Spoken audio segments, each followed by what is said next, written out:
On va prendre quelques minutes, 4 à 5 minutes, pour vous présenter ce film, et après on va vous laisser le plaisir de le découvrir.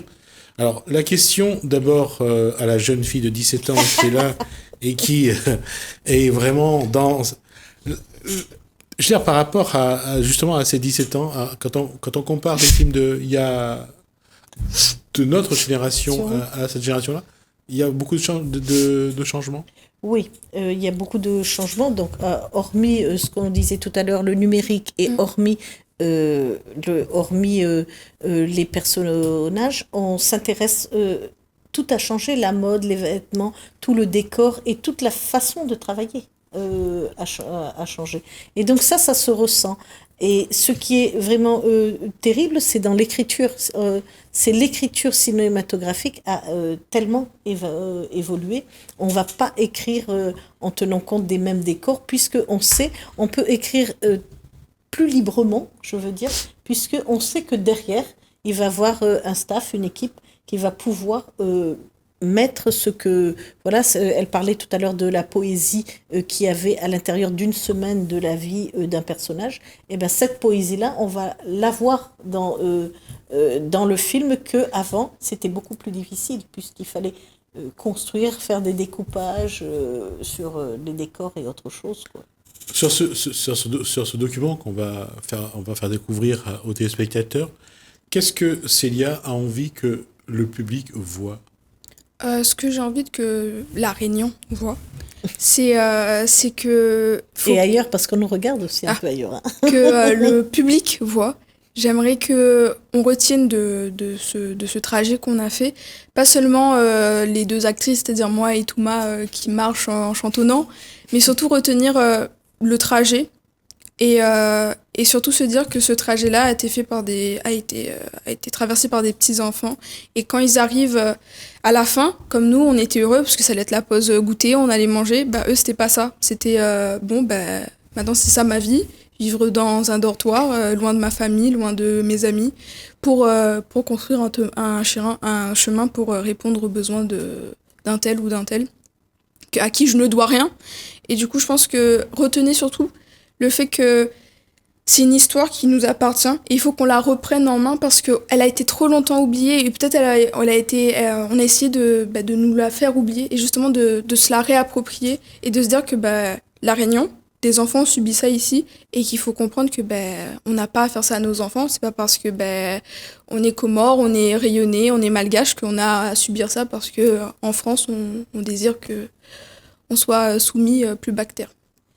D'accord. Alors, on va s'arrêter là parce qu'il nous faut 16 minutes pour regarder ce film. Si on parle trop, on n'aura pas le temps. Exactement. Donc, on va vous laisser le temps. Merci à Célia, donc, Berby-Maillot, pour ce moment. Merci à Koussoum Lolibou, donc, également.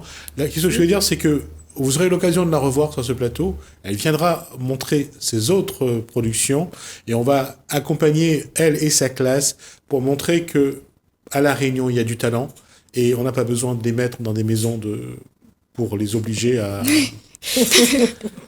les taper dessus, à faire pour qu'on sorte la substance moelle. Merci de citer du Gargantua.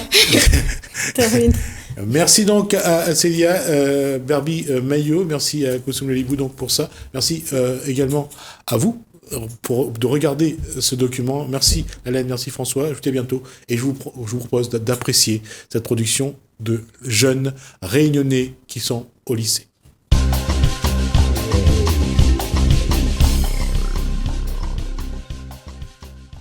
Être un vagabond, être dans la rue, être pauvre, être sans famille, ça peut vous amener à l'île à Guillaume. Au XIXe siècle, l'île à Guillaume, dans les Hauts-de-Saint-Denis, était un bagne pour enfants. Avec la section cinéma audiovisuel du lycée Jean Inglot du Port, nous avons décidé d'enquêter sur cette histoire longtemps oubliée. C'est pour cela que nous allons rencontrer historiens, dessinatrices, archéologues et romancières.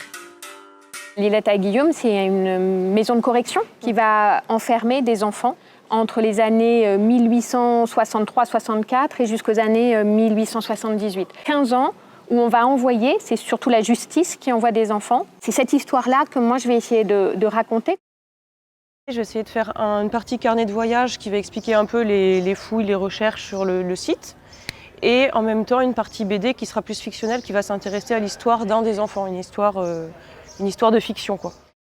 En France, ça commence dans les années 1850. Donc vous voyez, La Réunion, comme la métropole, très vite va aussi mettre en place des maisons de correction. Et moi, maintenant, mon travail en tant qu'historienne, c'est de plonger dans les archives et d'aller décortiquer ces archives pour essayer de comprendre comment c'est arrivé, comment ça s'est installé, comment ça s'est passé pour les enfants et comment ça s'est arrêté. Sur votre ressenti, déjà, le fait que ce soit des enfants relativement jeunes qui soient envoyés, vous, qu'est-ce que ça vous évoque ?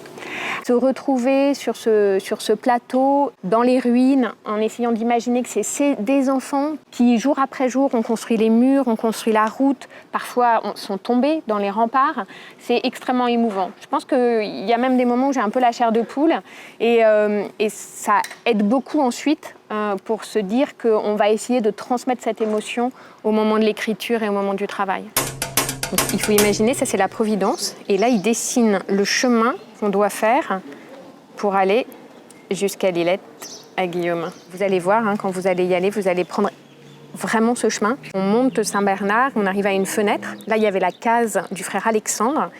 Et puis ensuite, il montait comme ça sur le chemin. Et l'Îlette, c'est là. Et là, les enfants, avec les frères et le père, vont être amenés à construire des bâtiments. L'endroit où ils vont dormir, c'est 30 mètres de long. Il faut que vous imaginiez. Et vous allez voir tout ça. C'est-à-dire qu'il reste des murs entiers. Et là, c'est une photo, quand on parle d'émotion, voilà, là, c'est une photo qui date de 1868, au moment où les enfants y sont. Et puis après, les autres photos qui, moi, m'ont saisie, c'est les photos qui ressemblent presque à des photos de classe. Et comme dans toutes les maisons de correction, ils sont en uniforme. On parlera de bagne d'enfants, tellement ces endroits étaient durs. Donc ça, c'est le frère Émile. Lui, il faisait pas mal de culture. Ça, c'est le frère Alexandre. C'est lui, là, le gardien. Voilà, ça c'est le frère Isaac. Lui, il arrive plus tard à l'Îlette à Guillaume et lui, il est sur les travaux de route. Quand l'Îlette à Guillaume fermera, il restera encore au moins 400 mètres de route à construire, alors qu'ils en auront construit plus de 4-5 kilomètres. C'est absolument incroyable. Bon, bien sûr, on est chez des frères. Et donc à Séville, on va avoir une chapelle. Il semblerait aussi qu'il y ait une église. Et c'est aussi quelque chose de très important en métropole, Dieu, pour la rédemption des enfants. Et on a des maisons de correction où il y a écrit « Dieu te voit ». Là, il y a encore une dernière photo. C'est la section jardin, donc c'est les plus petits. Vous voyez comment ils sont minou là. On a vraiment, à mon avis, des enfants qui ont 5-6 ans. Toutes ces images sont à la fois extraordinaires et je trouve, moi, très, très émouvantes. Les frères Spiritains, une des qualités qu'ils ont, c'est qu'ils gardent et conservent tous leurs documents. Ils s'écrivaient beaucoup, tout le temps, pour tout. Et donc, on a des dizaines et des dizaines, des centaines de lettres entre le supérieur de l'Îlette, qui s'appelle Dubois, et ses chefs. Et il raconte. Il raconte le nombre de mètres de route qu'il a fait, il raconte le nombre de bâtiments qu'ils ont construits, il raconte qui est malade, qui n'est pas malade. Et nous, les historiens, on se retrouve avec des archives et puis on essaye de tout relire pour essayer de comprendre quand est-ce que le frère Amable est là, combien il y a d'enfants, qui est tombé, qui s'est fait mal, etc. etc. Voilà, c'est vraiment ça le travail des historiens, c'est essayer de plonger dans les archives, mettre tout en ordre et essayer de comprendre. D'accord. Et vous avez aussi les prénoms des enfants ? Là, j'ai enfin découvert quelques prénoms, quelques noms, des âges, des origines, créole, malgache, indien. Il y a un gamin qui est tombé, il veut s'enfuir, il tombe sur le rempart, il est récupéré, il se casse le bras, la clavicule, la jambe et il y a un médecin qui vient le voir. Et là, le médecin raconte comment le gamin raconte sa chute et tout ça. Donc là, j'entends sa voix. J'espère que ces fantômes vont petit à petit prendre un peu d'épaisseur pour moi. De se rendre compte de ce qu'on a fait subir à des enfants, ça peut peut-être nous permettre de réfléchir aujourd'hui à comment mieux traiter les enfants, même ceux qui ne prennent pas toujours le bon chemin dès le départ.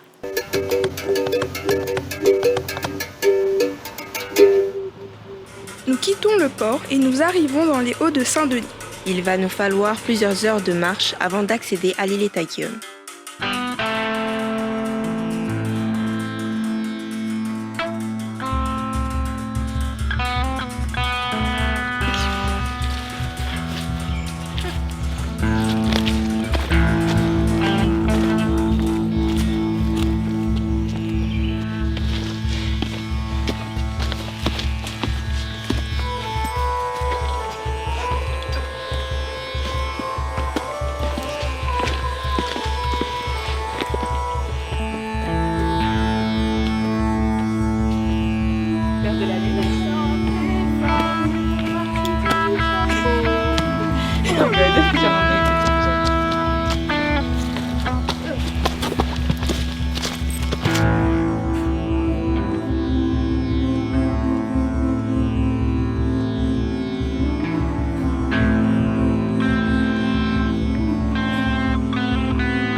voilà enfin arrivés à l'Illette. Rencontre avec l'équipe d'archéologues qui campent sur place. Là, vous êtes sur le plus bel endroit, à mon avis, du site.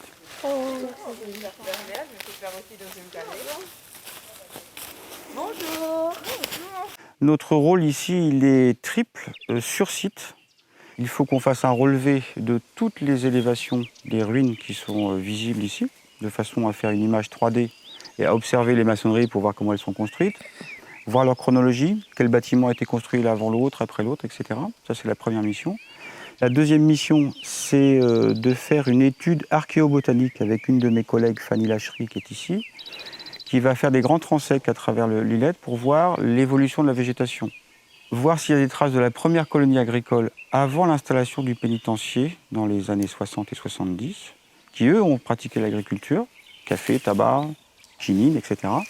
Et voir s'il y a une continuité, parce qu'apparemment il y a eu aussi une autre colonie agricole. La troisième mission, c'est de faire un plan le plus précis des vestiges. On a un plan qui date de 99 maintenant. Le troisième rôle, c'est de compléter le plan.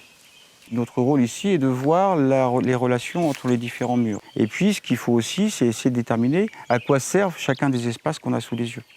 Par exemple, là, sous nos yeux, on a au premier plan un bassin avec son exutoire, au-dessus une basse-cour, encore au-dessus une chaussée qui distribue les différentes terrasses, et encore au-dessus, en élévation, la plus haute élévation qu'on ait sur le site, c'est la première chapelle du site, qui est à l'extrémité d'un grand bâtiment qui devait être en élévation en bois. Et ici, ce sont les enfants qui étaient encadrés par les pères ou les frères spiritains. Et leur rôle ici était divisé en plusieurs tâches. Les principales étaient ce qu'on appelait la section des routes. Donc ils ont construit le chemin par lequel vous êtes arrivé depuis la fenêtre. Et aussi, ils avaient un rôle d'agriculteurs. Ils plantaient, ils entretenaient et ils récoltaient essentiellement du café. Il y avait 150 000 plants de café ici. Probablement sur les terrasses par lesquelles vous êtes arrivés, les terrasses qui descendent vers le bras Guillaume, il y avait de la vanille, du tabac et de la quinine, essentiellement. Après, il y avait tout un tas de cultures maraîchères qui permettaient à la colonie, selon les chiffres, le dernier chiffre qui m'a été donné, c'est celui de Pascal Moignou, il y a pu y avoir jusqu'à 240 enfants en même temps ici. Donc ici, il y avait une culture maraîchère et du bétail. Il y avait même un pigeonnier, d'ailleurs. Alors du coup, là on se trouve sur une zone qui s'appelle le cimetière de l'Illette à Guillaume. Est-ce que vous pouvez nous en parler un peu plus? Alors c'est difficile, on sait que c'est le cimetière. Son aspect actuel en terrasse comme ça, avec les deux allées qui distribuent les différentes tombes, on ne sait pas s'il avait cet aspect-là au moment de la présence des spiritains, et donc des enfants. Parce que ce cimetière-là est entretenu très régulièrement par des randonneurs. Donc on ne connaît pas son aspect initial. Et on ne peut pas non plus lier ces tombes, puisqu'on ne sait pas ce qu'il y a dessous, aux anecdotes, aux échanges de courriers qu'on a dans les archives qui racontent certains accidents qu'ont subis les enfants. L'un est décédé, par exemple, dans la ravine du bras Guillaume. D'autres sont tombés lors des travaux de la construction de la route, ils sont tombés dans le rempart. Mais on ne peut pas lier ces décès-là à la présence de ces tombes ici. On n'a pas de lien physique. Jamais dans les archives, l'histoire va jusqu'au moment de l'inhumation des enfants qui sont décédés sur place.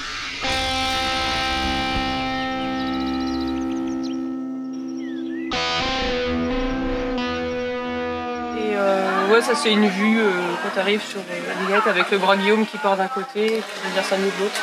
D'accord. La fête au fond. Faut l'imaginer. Les murailles qui sont en contrebas, elles sont assez intéressantes parce qu'elles sont vraiment particulièrement grandes, elles font bien 5 mètres de hauteur. Et en fait, les enfants apparemment ont construit d'abord ces terrassements pour faire un côté agricole. Et par-dessus, ils ont construit une case. Et ici, on voit bien la ligne, une ligne de démarcation qui s'appelle une assise de réglage. Ici, il y a un angle. Après, apparemment, ils auraient reconstruit quelque chose à côté puisque les pierres ne sont pas maillées entre elles. Ah oui. Et ça, c'est que du mur en pierre sèche. Aucun mortier, à part sur la partie du pignon qui a été préservée. Et sinon, le reste, c'est apparemment que pierre sèche. Donc, et à dessiner aussi, c'est incroyable. Il y a des détails, puis il faut essayer de rester quand même dans une vérité historique aussi. Il ne faut pas faire n'importe quoi. Bah, il y a beaucoup à exploiter parce que entre les bâtiments agricoles, les bassins qu'ils ont construits, la route qu'ils ont construite, l'histoire des spiritains, les histoires politiques qui se mélangeaient à ça.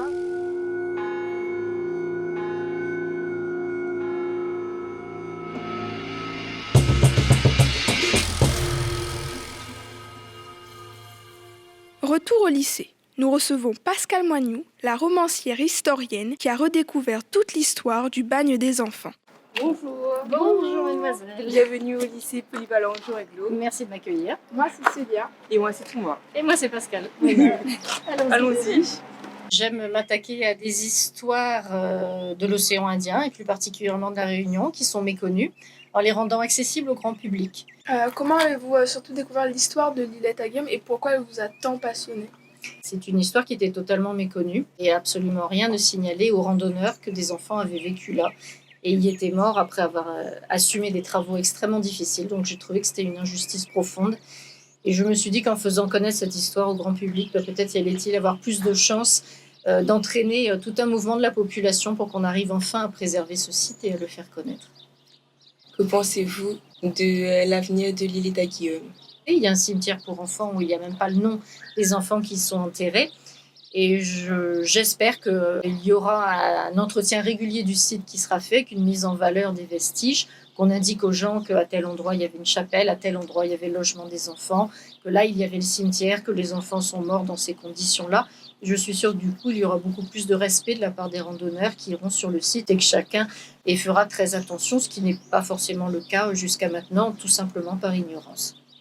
Donc en fait voilà, donc la radio Bagnères, je l'ai rééditée parce que c'est quand même impressionnant de voir qu'on a des photos qui datent de 1868, qui représentent les directeurs du pénitencier comme celle-ci, ou même des photos des enfants, mais des photos datant de 1868, c'est très rare, et même des photographies qui représentent l'intérieur des bâtiments du pénitencier. Justement, en parlant des ruines, nous on a eu l'occasion d'aller sur le site où il y a eu les fouilles archéologiques et on aimerait savoir si justement ces fouilles elles ont apporté un peu plus à votre travail. Certainement, d'autant plus que les archéologues ont fait un beau travail pendant un mois. Tout ça va nous éclairer beaucoup sur la façon dont vivait cette colonie pénitentiaire pour enfants. Qu'est-ce que vous pensez qu'on peut hériter de ça pour la société d'aujourd'hui?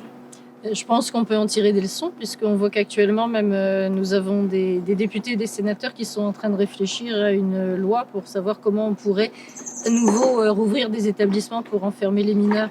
Je pense que si on se retourne un petit peu sur notre passé, on pourra quand même avoir un raisonnement beaucoup plus creusé et se dire que l'encadrement carcéral et enfermer des enfants, des mineurs, ce n'est pas forcément la meilleure solution, que ce soit pour la société ou pour eux-mêmes. D'accord. Merci à vous.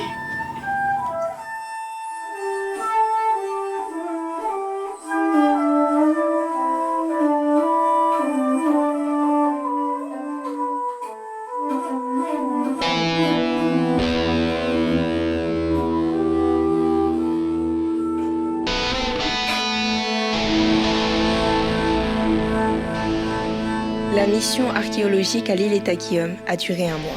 Désormais, le site, déjà inscrit au titre des monuments historiques, va être préservé et valorisé. Les randonneurs qui se rendront à l'îlette à Guillaume pourront enfin découvrir l'histoire de ce lieu unique de la mémoire réunionnaise.